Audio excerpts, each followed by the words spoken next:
Breakthrough Media. Come on, man.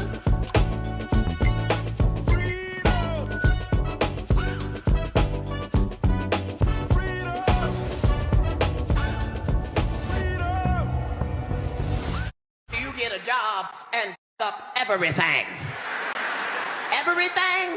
Everything. This everything. Gas, water, air, everything. Hello, my name is Dr. Christina Parks. I received my PhD in cellular and molecular biology right here in the state of Michigan from University of Michigan Medical School. And so I'm very well versed in the science of both these mRNA gene therapy vaccines, this kind of technology, as well as what a vaccine is designed to do in the body, what it can do, what it can't do, and the fact that this is extremely complex science that has been oversimplified in the media to basically take away our freedom of choice. What I want to address today in this limited time is the fact that vaccine requirements and mandates are based on the faulty assumption that the vaccines in question prevent transmission of the pathogen, right? Does the vaccine for DTaP prevent transmission? No. Does the vaccine for flu prevent transmission? No. Do the vaccines for COVID prevent transmission? No. In fact, they were never designed to do that. All right, so you're asking, what about this 95% effectiveness? If you look at those clinical trials, they do not say that they prevent transmission. They expressly say that they're measuring whether they attenuate symptoms. So they're 95% effective based on their clinical trials at attenuating symptoms for the first variant, which is essentially gone in our population. Right now, the predominant variant is the Delta, and CDC Director Walensky basically said that these vaccines have no ability to prevent infection by and transmission of the Delta variant. So our policy needs not to be built on the hope of what we think something we want it to do, but what the data actually tell us. So do these viruses do the vaccines prevent the virus from infecting and replicating in the nose and nasopharynx? No. They've only been shown to prevent that replication in the lungs. They're different. The mucosa is very different than the lungs. It's very different than the blood. You inject it to the blood, you make antibodies in your blood. The virus isn't infecting your blood. It's infecting your mucosa, and you don't produce any IgA to neutralize it. In fact, recent studies have shown that the vaccinated, especially with the Delta variant, and the unvaccinated have similar amounts of virus in their nose and throat. In Barnstable, Massachusetts, the CDC tracked an outbreak of 469 cases of COVID. 74% occurred in fully vaccinated, and 4 out of 5 of those hospitalized were vaccinated. All right, so maybe they are mandating this because they just didn't know with the COVID. And so my main complaint is with our health agencies and the CDC, who basically know better and are misleading the public.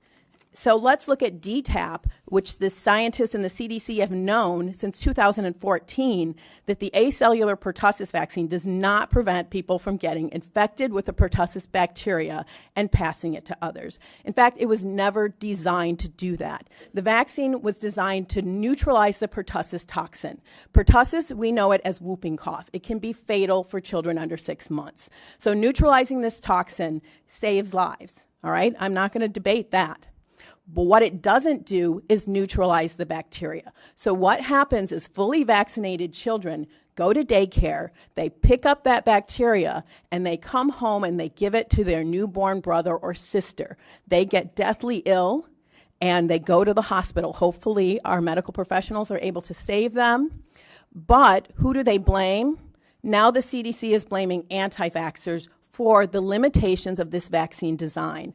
I suggest that they be transparent and tell parents that although it is preventing severe disease in their children, it is not preventing transmission because we have created a whole class of asymptomatic pertussis carriers who are increasing the disease. Now, the old DTP vaccine that many of you who are my age or older got did prevent transmission. When we switched to the safer acellular version, they knew that it was never designed to prevent transmission. It was safer, it had less adverse events, but pertussis cases have gone through the roof. There's a resurgence in pertussis because of the design of the vaccine, and the vaccinologists know this. They're trying to address it, and so we cannot mandate that something that does not prevent transmission. All right, what about the flu vaccine? Well, they have shown that basically there's no difference, there's no statistical difference if you're vaccinated or unvaccinated, whether you get the flu or not.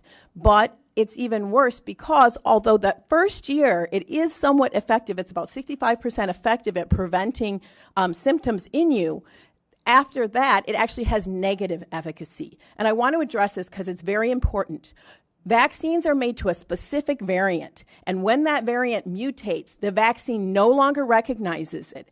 And so it's like you're seeing a completely new virus. And because that's so, you actually get more severe symptoms when you're vaccinated against one variant, and then it mutates, and then your body sees the other variant. So there's the potential, and the science shows that, in fact, with the flu, if you get vaccinated in multiple years, you are more likely to get severe disease, you are more likely to have more viral replication, and you are more likely to be hospitalized, both in adults and in children. We are seeing the same thing in COVID with the Delta variant.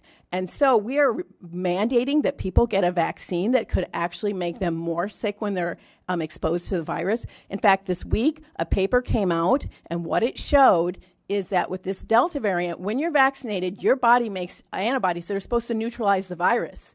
But they were supposed to neutralize the old variant. When they see this new variant, what they're doing is the antibodies are taking the virus and helping it infect the cells. All right, that science was just published this week. We need to be looking at the science, and we need our policy to reflect the science, and we also need it to reflect our rights. Okay. And so, as a PhD who knows the science, I'm in the category of the most vaccine hesitant group. Yes, PhDs are the most vaccine hesitant, followed by people who have less than a high school degree because they know what they don't know and they don't trust their government. And many people, the other group that is very vaccine hesitant are African Americans. 70% of African Americans have not taken this vaccine. Why? Because they don't trust their government. Do they have reason not to trust their government? Well, between the years of 1930 and 1970, the CDC conducted the Tuskegee experiment, where they took untreated males with syphilis and they refused to treat them. Even after antibiotics became available, they still did not treat them, and they did not tell them that they had syphilis. They told those people that they were there to secure their health, and they did not secure their health. They abused them. You say, well, that was in the past, although I don't think 1970 was that long ago. Well, in 2012, whistleblower William Thompson came forward and said, we published a study that said MMR does not cause autism, but we lied. In fact, we shredded data that showed that when black boys are vaccinated on time, they have increased rates of autism diagnosis, and we shredded it and we left it out of the paper. As an African American and a PhD, I want to ask each of you, are we going to exclude 70% of African American people from the workforce and from education? Right, my ancestors did not work this hard. I come from a family that worked very hard, and I'm very aware that my privileges are dependent on the work of my grandmother and my great-grandmother, and I have great respect for these people that put me where I am. And yet you're telling me that my son will not be able to be educated if, based on the history of African Americans in this country, that he doesn't want to be vaccinated? All right, so I will leave you with that question. Who are we going to exclude from the workforce? Are we going to continue with discrimination and segregation in the United States of America? Thank you. I think you all know that I've always felt the 9 most terrifying words in the English language are, I'm from the government and I'm here to help. Flash forward to now, when we are hearing things like this from the White House. The president promised help is on the way. And today...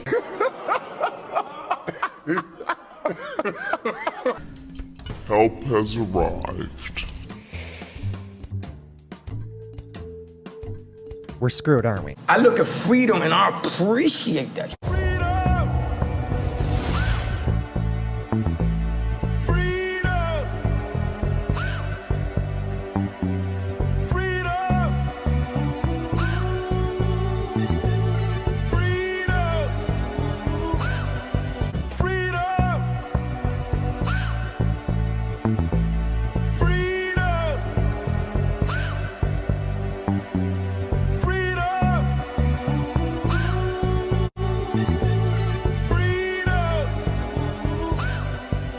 Breakthrough Media.